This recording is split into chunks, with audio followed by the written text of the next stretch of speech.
Prescription लेखन र औषधिको मात्रा हिसाब गर्ने तरिका। चिकित्सक वा कुनै पनि मान्यता प्राप्त चिकित्सा व्यवसायीले रोगको परीक्षणपछि फार्मासिस्ट वा औषधि वितरकलाई बिरामीको लागि आवश्यक औषधि उपलब्ध गराउनको लागि दिने लिखित आदेश पत्रलाई प्रेस्क्रिप्सन भनिन्छ। सही तरिकाबाट सही समयमा सही पशुलाई औषधि दिनको लागि प्रेस्क्रिप्सन महत्त्वपूर्ण हुन्छ। बजारमा औषधि किन्दा सही औषधि किन्नको लागि प्रेस्क्रिप्सन आवश्यक पर्दछ। प्रेस्क्रिप्सनमा हुने जानकारी: मिति, पशुधनीको नाम र ठेगाना, पशुको किसिम, पशुको उमेर, पशुको लिङ्ग, बिरामीको अवस्था, पशुको रोग। त्यसपछि यस्तो चिन्ह लेख्नु पर्दछ जसलाई सुपर प्रेस्क्रिप्सन पनि भनिन्छ। त्यसपछि औषधिको नाम, औषधिको मात्रा, औषधि दिने समय र अवधि, कति समयको फरकमा औषधि दिने हो, कति समयको लागि वा कति दिनसम्म दिनुपर्ने हो, औषधि दिने तरिका र औषधि दिँदा होशियार हुनुपर्ने केही कुराहरू भए उल्लेख गर्नुपर्दछ। यसरी पशुधनीलाई यी सबै कुराहरू राम्ररी बुझाइदिनु पर्दछ। औषधिको मात्रा हिसाब गर्ने तरिका। औषधिको मात्रा हिसाब गर्नु अगाडि 3 वटा कुरा जान्न जरुरी हुन्छ। जनावरको तौल, औषधिको मात्रा र दर, औषधिको कडापन। औषधिहरू विभिन्न प्रकारका जस्तै चक्की, झोल र पाउडर आदि अवस्थामा पाइने हुनाले औषधिको मात्रा हिसाब गर्न कुनै सजिलो सूत्र छैन। त्यसैले औषधिको मात्रा हिसाब गर्न विभिन्न तरिका अपनाउनु पर्ने हुन्छ।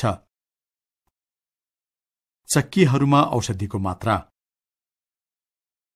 उदाहरण 1। मानौ हामीले गाईलाई अल्बेन्डाजोल चक्की दिने निर्णय गर्यौं। यो चक्की कतिवटा दिने भन्ने बारेमा थाहा पाउन हिसाब गर्नुपर्दछ। मानौ जनावरको तौल 160 किलोग्राम छ। अल्बेन्डाजोलको मात्रा एक ठूलो चक्की प्रति 80 किलोग्राम शरीरको तौलमा दिनुपर्ने हुन्छ। त्यसैले प्रत्येक 80 किलोग्राम शरीरको तौलमा हामीलाई एक ठूलो चक्की औषधि चाहिन्छ। यस उदाहरणबाट 160 किलोग्रामको गाईलाई 1 का मुनि 80 गुणा 160 बराबर 2 चक्की अथवा 160 किलोग्रामको गाईलाई 2 चक्की अल्बेन्डाजोल दिनुपर्दछ भन्ने कुरा स्पष्ट हुन्छ। एउटा पशुलाई उसको शारीरिक तौलको आधारमा औषधि दिनुपर्ने हुन्छ। कहिलेकाहीँ औषधिको मात्रा मिलिग्राम प्रति किलोग्राम शारीरिक तौल भनेर उल्लेख गरेको पाइन्छ। उदाहरण 2। मानौ हामीले 100 किलोग्रामको गाईलाई नाम्लेको औषधि दिँदैछौं। नाम्लेको लागि औषधिको मात्रा भनेको 10 मिलिग्राम प्रति किलोग्राम शारीरिक तौल छ। त्यो भनेको शारीरिक तौलको प्रत्येक 1 किलोग्रामको लागि 10 मिलिग्राम औषधि दिनु हो। यस उदाहरणमा जनावरको तौल 100 किलोग्राम छ।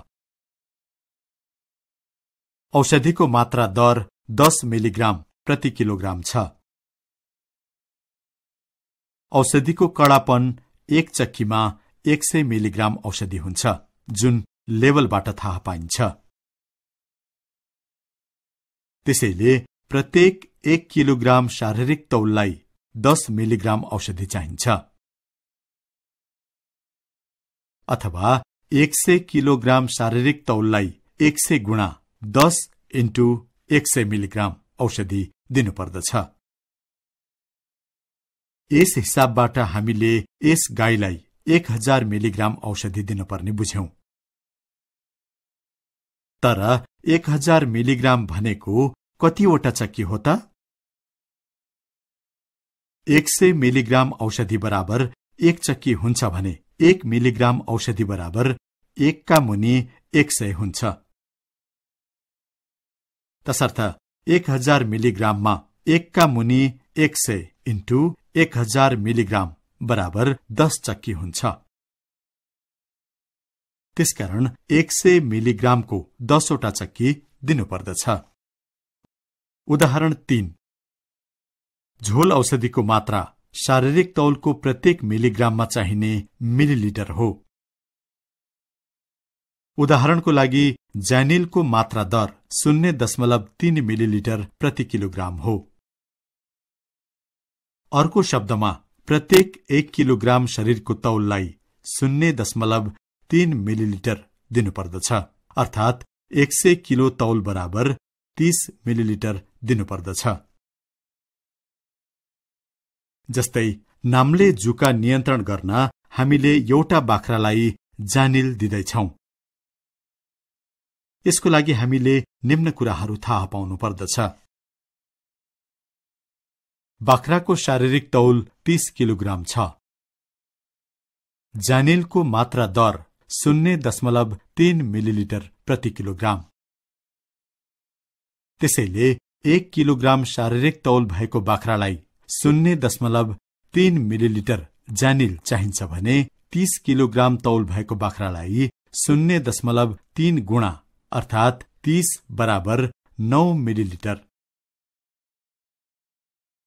त्यसैले 30 किलोग्राम तौल भएको बाख्रालाई 9 मिलिलिटर जानिल चाहिन्छ।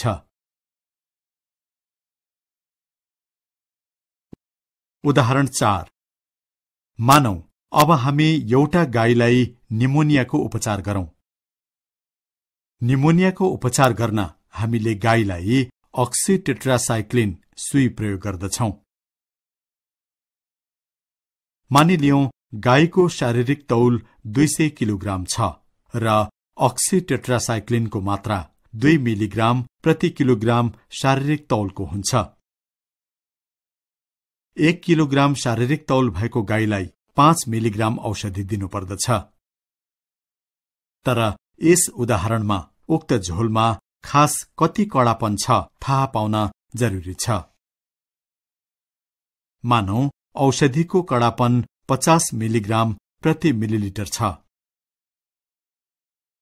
त्यसैले 1 मिलिलिटर झोल औषधिमा 50 मिलिग्राम शुद्ध औषधिको मात्रा हुन्छ। त्यसैले हामीले दिनुपर्ने मिलिग्रामको हिसाब गर्नुपर्दछ।